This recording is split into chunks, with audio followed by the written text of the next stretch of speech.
Адистик экзаменге кире тургандар искусство факультетибизге дене тарбия жана спорт жогорку мектеп алардагы 100 балл пороговый балл болуш керек. Андан кийин алар эмеге киришет. Адистик сыноого киришет. Алар университетке келиш керек.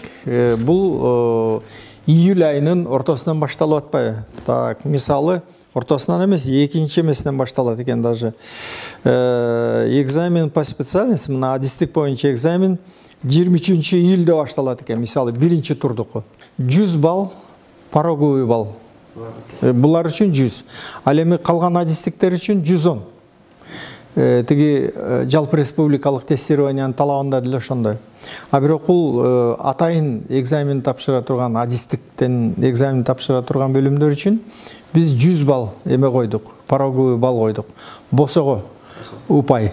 Бул 100 балл жанакы профессионалдык колледжибиз үчүн дагы, 10 программасы үчүн дагы ошол минимум 100 балл эмеси бар, упай алгандар ОРТдан, жалпы республикалык тестированиядан кайрыла алышат. Адистик экзамени бир күн бою экзамен болот.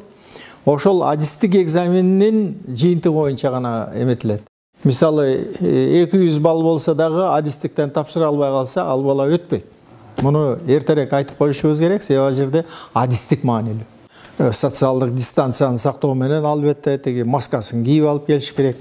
Эметип анан кийин мындай узагыраак туруп экзамендерин эмесин тапшырышат. Кимиси сүрөт тартканды, кимиси ырдаганды, кимиси театрда кандай ойной тургандарын, кимиси графикасын кандай чие тургандыгын, кимиси бийиктикке кандай секирет, кимиси узундукка кандай секирет, жана башка.